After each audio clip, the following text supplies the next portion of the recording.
اس پاک خاتون کے پاس اللہ کا فرشتہ آیا اور کہا، اے کنواری مریم، اللہ تجھے ایک نیک اولاد عطا کرنا چاہتا ہے۔ خاتون نے کہا، یہ کیسے ممکن ہے جبکہ مجھے کسی مرد نے چھوا تک نہیں۔ فرشتے نے کہا، ایسا کرنا تیرے رب کے لیے بہت آسان ہے۔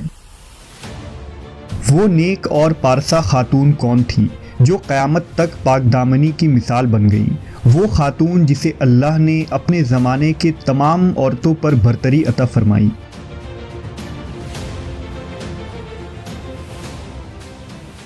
حضرت بی بی مریم علیہ السلام کے والد کا نام عمران اور والدہ کا نام حنہ تھا۔ حضرت عمران حضرت سلیمان علیہ السلام کی اولاد میں سے تھے اور ان کی اہلیہ حنہ داؤد علیہ السلام کی اولادوں میں سے تھیں۔ حضرت عمران بنی اسرائیل میں بڑے عابد، زاہد اور عالم تھے، اس لیے مسجد اقصی کی امامت لوگوں نے آپ کے سپرد کی ہوئی تھی۔ حضرت حنہ کے ہاں اولاد نہ تھی۔ ایک روز آپ نے ایک درخت کے سائے میں ایک چڑیا دیکھی جو اپنے بچے سے پیار کر رہی تھی اور اسے دانہ کھلا رہی تھی۔ یہ منظر دیکھ کر آپ کا دل بھر آیا اور آپ نے بارگاہ الہی میں اولاد کے لیے دعا کی، لہٰذا اللہ نے آپ کی دعا قبول فرمائی۔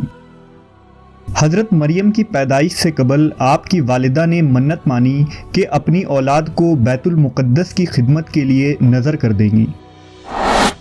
بنی اسرائیل کے یہاں یہ روایت تھا کہ جو لڑکا اللہ کی نظر کر دیا جاتا تھا وہ نہ شادی کرتا تھا نہ دنیاوی مشاغل میں دلچسپی لیتا تھا، صرف عبادت گاہ میں خدمت کرتا اور خود عبادت میں مشغول رہتا تھا۔ لہٰذا حنہ نے اللہ سے بیٹے کے لیے دعا کی تھی، لیکن ان کے ہاں بیٹے کے بجائے بیٹی کی پیدائش ہوئی۔ حضرت حنہ نے لڑکی کا نام مریم رکھا۔ سریانی زبان میں مریم کے معنی خادم کے ہیں۔ چونکہ آپ مسجد اقصی کی خدمت کے لیے وقف کر دی گئی تھی، اس لیے یہ نام موزوں سمجھا گیا۔ حضرت مریم کی ولادت سے قبل ہی آپ کے والد وفات پا گئے، اس لیے حنہ نے ولادت کے بعد آپ کو ایک کپڑے میں لپیٹ کر بیت المقدس کے علماء کے سامنے پیش کر دیا تاکہ وہ انہیں اپنی کفالت میں لے لیں۔ جب حضرت مریم بیت المقدس میں لائی گئیں تو مجاوروں کے درمیان اختلاف پیدا ہو گیا۔ ہر کوئی خود کو آپ کا زیادہ حقدار سمجھتا تھا۔ پھر یہ فیصلہ ہوا کہ مجاورین وہ قلم جن سے وہ توریت لکھتے ہیں پانی میں چھوڑ دیں۔ جس کا قلم پانی کے بہاؤ میں بہنے کے بجائے الٹا بہے گا وہ مریم کی کفالت کا حقدار ہوگا۔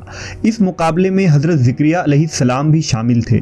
ان کے قلم کو اللہ نے پانی میں بہاؤ کے الٹے طرف بہا دیا اور وہ ان کی پرورش کے حقدار ہو گئے۔ اس طرح بی بی مریم کو اللہ کی منشا کے مطابق حضرت زکریا علیہ السلام کی کفالت میں دے دیا گیا۔ حضرت زکریا کی بیوی حضرت مریم کی خالہ لگتی تھی، لہٰذا ان سے بڑھ کر ان کی بہتر پرورش اور کوئی نہ کر سکتا تھا۔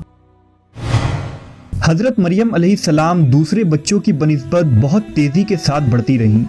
جب آپ حضرت زکریا علیہ السلام اور اپنی خالہ کے گھر پرورش پا کر کچھ بڑی ہوئیں تو بیت المقدس میں آپ کے لیے ایک کمرہ مخصوص کر دیا گیا۔ یہاں زکریا علیہ السلام کے علاوہ اور کوئی نہیں جا سکتا تھا۔ آپ دن رات اللہ کی عبادت میں مشغول رہتی۔ جب حضرت زکریا آپ کے پاس آتے تو حیران ہوتے کیونکہ آپ کے پاس بے موسمی پھل موجود ہوتے، گرمیوں کے پھل سردیوں کے موسم میں اور سردیوں کے پھل گرمیوں کے موسم میں آپ کے حجرے میں رکھے ہوتے۔ جب حضرت زکریا علیہ السلام حضرت مریم سے پوچھتے کہ یہ پھل کہاں سے آتے ہیں، انہیں کون دے جاتا ہے، تو حضرت مریم فرماتی، اللہ کے پاس سے۔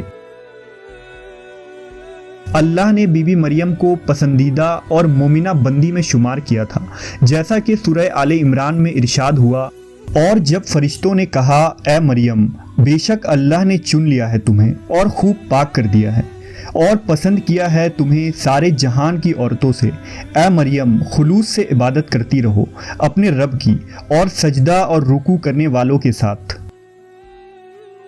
بی بی مریم جس مقصد کے لیے چنی گئی تھی وہ ابھی باقی تھا۔ آپ دن رات اللہ رب العزت کی عبادت و ریاضت میں مشغول رہتی تھیں، یہاں تک کہ بنی اسرائیل میں یہ مشہور ہو گیا کہ بی بی مریم نہایت ہی عبادت گزار، پاکیزہ اور متقی خاتون ہیں، اور لوگ آپ کا بہت عزت و احترام کرنے لگے۔ پھر وہ وقت آیا جب جبرائیل علیہ السلام حضرت مریم کے پاس تشریف لائے۔ بی بی مریم ایک غیر مرد کو اپنے حجرے میں دیکھ کر پریشان ہو گئیں۔ حضرت جبرائیل آپ کے پاس انسانی شکل میں تشریف لائے تھے۔ حضرت مریم آپ کو دیکھ کر بولی، اگر تو کوئی خدا ترس انسان ہے تو تجھ سے خدائے رحمان کی پناہ مانگتی ہوں۔ حضرت جبرائیل آپ کو تسلی دیتے ہوئے اور پیغام الہی سے باخبر کرتے ہوئے فرماتے ہیں، میں تو تیرے رب کا فرس داتا ہوں اور اس لیے بھیجا گیا ہوں کہ تجھے ایک پاکیزہ لڑکا دوں۔ کنواری مریم حیران ہو کر فرماتی ہیں، میرے ہاں لڑکا کیسے ہوگا جبکہ مجھے کسی آدمی نے چھوا تک نہیں اور نہ میں کوئی بدکار عورت ہوں۔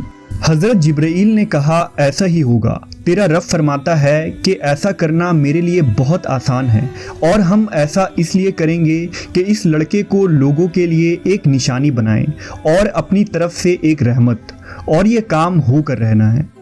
حضرت جبرائیل نے بی بی مریم کے گریبان میں پھونک مار دی جس سے آپ کا حمل ٹھہر گیا۔ جب حضرت مریم حاملہ ہوئیں تو یہ خبر بنی اسرائیل میں عام ہو گئی کہ حضرت مریم حاملہ ہو گئی ہیں۔ اس پر بہت سے لوگوں نے زکریا علیہ السلام کے گھر آنا جانا بند کر دیا اور آپ پر الزام بہتان لگانے لگے۔ حضرت مریم بیت المقدس سے نکل گئیں اور دور ایک مقام پر جا کر ٹھہری۔ آپ اس مقام پر تنہا رہ رہی تھی کہ ایک دن آپ کو درد ذہ شروع ہو گیا۔ آپ نے ایک درخت کا سہارا لیا اور تنے کو پکڑ کر نیچے بیٹھ گئیں۔ آپ جس درخت کے پاس بیٹھی تھیں وہ ایک خشک درخت تھا۔ جب آپ اس درخت کو ہلاتیں تو معجزے سے وہ درخت سرسبز ہو کر پھل دیتا تھا۔ حضرت مریم درد سے بے چین تھیں، بدنامی کا خیال تھا۔ آخر گھبرا کر کہنے لگیں کہ کاش میں پہلے مر گئی ہوتی اور بھولی بسری ہو گئی ہوتی۔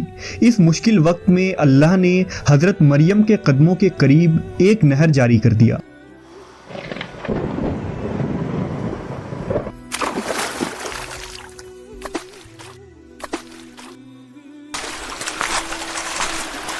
اور ندا آئی کہ پانی پیو اور کھجور کھاؤ تاکہ جسم کو تقویت پہنچے، پھر اپنی اولاد کو دیکھ کر آنکھوں کو ٹھنڈک پہنچاؤ۔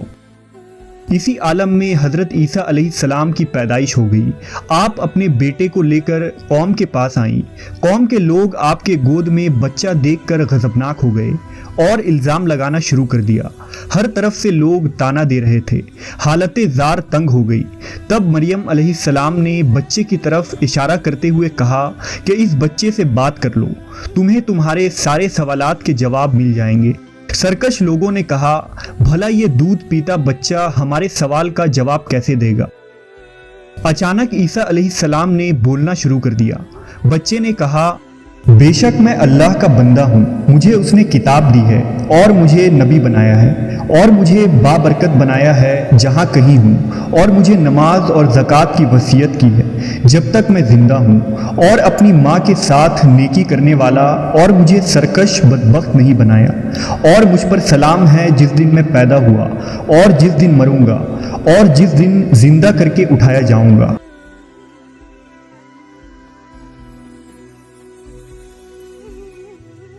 اس کے بعد حضرت مریم حضرت عیسیٰ علیہ السلام کو لے کر مصر چلی گئیں۔ جب حضرت عیسیٰ علیہ السلام کی عمر مبارک 13 سال ہوئی تو بیت المقدس واپس آ گئیں۔ روایتوں میں حضرت مریم علیہ السلام کی تاریخ وفات 35 عیسوی اور آپ کی عمر 51 سال لکھا گیا ہے۔ اسلام کے علاوہ کیتھولک اور آرتھوڈاکس عیسائی بھی حضرت مریم علیہ السلام کو نہایت ہی عقیدت و احترام کی نگاہ سے دیکھتے ہیں، اور آپ وہ واحد خاتون ہیں جن کا نام قرآن مجید میں درج ہے اور بائبل کے پرانے عہد نامے میں بھی موجود ہے۔ حضرت عائشہ سے روایت ہے کہ نبی صلی اللہ علیہ وسلم نے فرمایا، اللہ نے مجھے خبر دی ہے کہ جنت میں میرا نکاح مریم بنت عمران، موسیٰ کی بہن کلثوم اور فرعون کی عورت آسیہ سے ہوگا۔